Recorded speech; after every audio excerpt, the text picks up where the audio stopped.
সকালের দিকে মাননীয় প্রধানমন্ত্রী বেশ কিছু অঙ্গ সংগঠনের দলীয় অঙ্গ সংগঠনের নেতাদের সাথে একটি সভায় ছিলেন এবং সেখানে তিনি বলেছেন যে নির্বাচনের আগে যেই ইশতেহারগুলো দিয়েছিল বিএনপির পক্ষ থেকে সেগুলো বাস্তবায়ন করা হবে এবং বলা হচ্ছে যে তিনি বলেছেন যে এই ইশতেহার এখন শুধু বিএনপি না, এটা মানুষের ইশতেহার, সেটি বাস্তবায়ন করতে চান।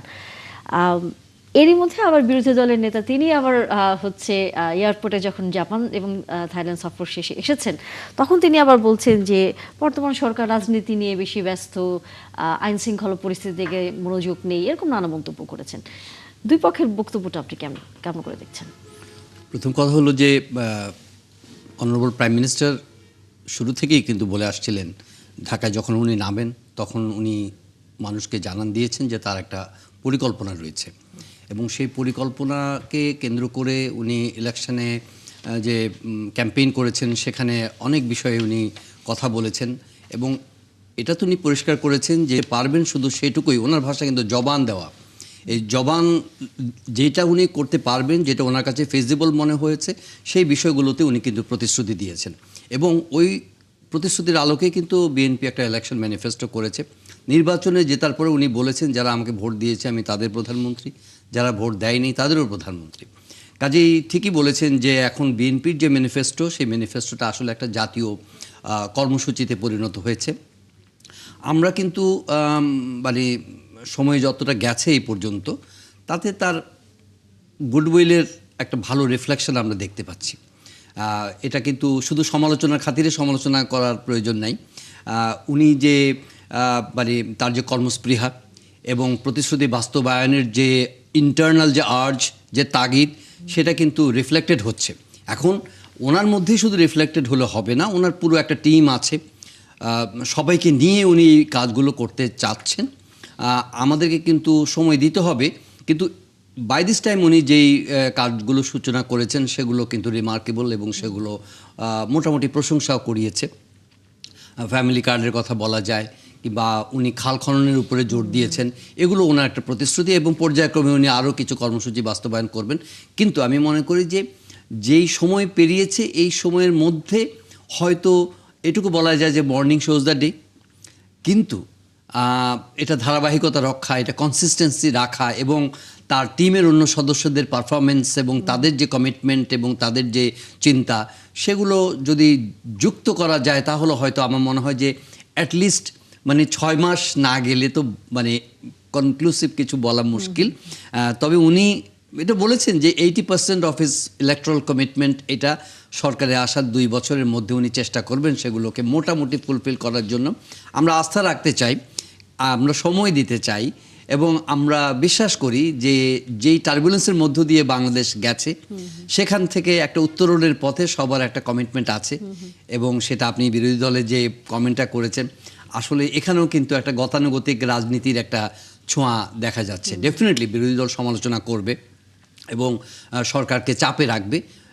তারা সেই প্রতিশ্রুতিও দিয়েছেন, পার্লামেন্টে বলেছেন যে তারা গঠনমূলক সমালোচনা করবেন। হ্যাঁ, আপনার রাজনীতি করা হচ্ছে, রাজনীতি তো আমাদের বেসিক, রাজনীতি কেন আসছে? রাজনীতি হচ্ছে যে আমাদের মনোজগতে একটা পরিবর্তন আনতে হবে, এটাই তো রাজনীতি। যে আপনি দিনের সূচনা করবেন 9টার সময়, একটা কালচারাল পরিবর্তন। উনি কিন্তু পার্লামেন্টে গিয়ে ইয়াতে সচিবালয়ে পৌঁছে কিন্তু সবাইকে এই বাধ্যবাধকতার মধ্যে ফেলছেন যে না আমাদের কাজের সংস্কৃতিতে ঢুকতে হবে, আমাদের কথা সংস্কৃতি নয়। তো এটাও তো একটা রাজনীতি। সুতরাং এই রাজনীতির মাধ্যমে নিশ্চয়ই বিরোধী দল কনসার্ন থাকবেন ল অ্যান্ড অর্ডার নিয়ে, বিরোধী দল থাকবেন আমাদের কারাপশন ইস্যুতে, বিরোধী দল থাকবেন আমাদের শিক্ষা ব্যবস্থা, বিরোধী দল থাকবেন আমাদের স্বাস্থ্য খাতের সংকট নিয়ে, আমাদের জনজীবনের সংকট নিয়ে, ইকোনমিক প্রবলেম নিয়ে। অবশ্যই সরকারকে সেগুলোকে কনসার্নগুলোকে বিবেচনায় নিতে হবে। অপোজিশন যে কথাটি বলছে এটাকে উড়িয়ে দেওয়া যাবে না, কারণ সরকার যেখানে যেখানে ভুল ভ্রান্তিগুলো করবে অপোজিশনের দায়িত্ব হচ্ছে সেগুলো ধরিয়ে দেওয়া, আমাদের দায়িত্ব হচ্ছে সেগুলো ধরিয়ে দেওয়া।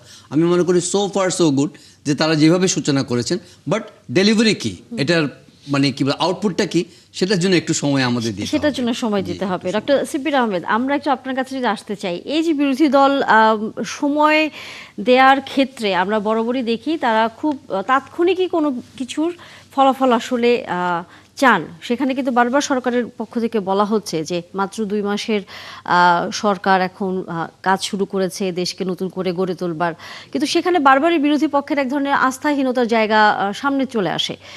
সেটি আপনার কাছে কেন মনে হয় যে আমরা কি সময় দিতে চাচ্ছি না, নাকি আমরা আসলে আমাদের যেই সিদ্ধান্ত অর্থাৎ বিরোধী দল যেভাবে চাচ্ছে সেটি আগে সবার আগে বাস্তবায়িত হোক? ধন্যবাদ আপনাকে, আমার সহ-আলোচকদেরকে ধন্যবাদ। আমি মনে করি বিরোধী দল তো সমালোচনা করতেই হবে। সরকারকে সমালোচনা করার মাধ্যমেই আমি মনে করি দেশের এবং সরকারের দুজনেরই কল্যাণ হবে। সরকারও সঠিক পথে থাকবে বা যেই জায়গাগুলোতে গুরুত্ব দেওয়া দরকার আছে সেই জায়গাগুলোতে গুরুত্ব দেবে। আইন শৃঙ্খলা পরিস্থিতি নিয়ে সরকারের বয়স 3 মাসও হয়নি, সো ডেফিনেটলি সরকারকে সেভাবে ক্রিটিক করাটার সময় এখনো আসেনি, কিন্তু যে জায়গাগুলোতে দুর্বলতা আছে সেগুলো আবার ধরিয়ে না দিলে বা সমালোচনা না করলেও আমি মনে করি সেটা বিরোধী দলের দায়িত্ব পালন হবে না সঠিকভাবে। সরকারের নানান ভালো ইমেজ তৈরির প্রচেষ্টা আছে। এট দ্য সেম টাইম আইন শৃঙ্খলার কথা যদি আমরা বলি, এটা সত্য যে আইন শৃঙ্খলায় আসলে আমাদের তেমন কোনো উন্নতি হয়নি, বরং কিছু কিছু ক্ষেত্রে অবনতি দেখা যাচ্ছে। আমরা সাম্প্রতিক রিপোর্টগুলো যদি দেখি, যেমন যুগান্তরের 22 এপ্রিলের একটা রিপোর্টে দেখা গেছে যে 3 মাসে সারা দেশে 854 ও ঢাকায় 107 হত্যাকাণ্ড, এটা পুলিশ সদর দপ্তরের বরাত দিয়ে যুগান্তর নিউজ করেছে। তো এটা কিন্তু একটা মেসিভ ব্যাপার, এতগুলো হত্যাকাণ্ড ঘটছে এবং আমরা প্রতিদিনই নিউজ পাচ্ছি খুলনায়, ঢাকায়, গাজীপুরে এখানে সেখানে হত্যা করা হচ্ছে এবং রাজধানীতে সরাসরি যে প্যাটার্নটা দেখা যাচ্ছে যে একজন মানুষকে মোটরসাইকেলে করে এসে হত্যা করে চলে গেল। ওসমান হাদির ঘটনাটাও এরকমই ছিল। রিসেন্টলি নিউ মার্কেটের সামনে একজন শীর্ষ সন্ত্রাসী এভাবে খুন হয়েছে। আমি বলছি প্যাটার্নটার কথা বলছি আর কি, মানে এই ধরনের প্যাটার্ন হচ্ছে, আমি বলি না যে সরকার আমলে হচ্ছে, এটা তো নির্বাচনের অনেক আগে। তো আমি বলছি মানে এই প্যাটার্নটার কথা আর কি, যে ঢাকায় এই ধরনের প্যাটার্নে খুন হচ্ছে। তো এই যে আমাদের যে আইন শৃঙ্খলা পরিস্থিতি যে অনেকটা অবনতির দিকে, এবং এখানে আসলে সরকারের পক্ষ থেকে জোরালো ভূমিকা দেখা যাচ্ছে না, বা স্বরাষ্ট্র মন্ত্রণালয়ের আপনি বলছেন যে কোনো ধরনের জোরালো ভূমিকা দেখা যাচ্ছে না, এটার উত্তর আমরা নেব। একই সাথে আপনার কাছে একটি প্রশ্ন আমি রেখে যেতে চাই, সেটা হচ্ছে নিশ্চয়ই আপনার মনে আছে দুদিন আগে মাননীয় স্বরাষ্ট্রমন্ত্রী বলেছেন যে প্রশাসনের এই আইন শৃঙ্খলা পরিস্থিতি নিয়ন্ত্রণের ক্ষেত্রে এখন হচ্ছে সেনাবাহিনীকে মাঠে না রেখে এখন হচ্ছে পুলিশই আর কি সকল কাজ করবে, সেনাবাহিনীকে তুলে নেওয়া হবে, তার নিজস্ব প্যারাকে ফিরিয়ে দেওয়া হবে। সেই জায়গায় আপনারা মনে করেন কিনা? কারণ স্বরাষ্ট্রমন্ত্রী বলছিলেন যে পুলিশের জনবল, মনোবল এগুলো সব ফিরে এসছে বলে বর্তমান সরকার মনে করে এবং পুলিশ বাহিনী দিয়ে আইন শৃঙ্খলা পরিস্থিতি নিয়ন্ত্রণ করা যাবে।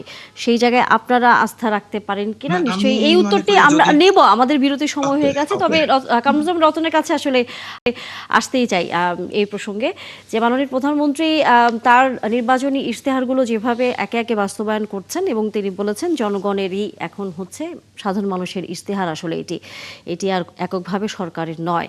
সেই জায়গায় আপনার কাছে কি মনে হয় বিরোধী দল যেভাবে সমালোচনা করছে ফ্যামিলি কার্ড নিয়ে, কৃষক কার্ড নিয়ে, খাল খনন নিয়ে, সেখানে যখন আইন শৃঙ্খলা পরিস্থিতির বিষয়টি সামনে নিয়ে আসে সরকার সেখানে কতটুকু আসলে মনোযোগ দিচ্ছে?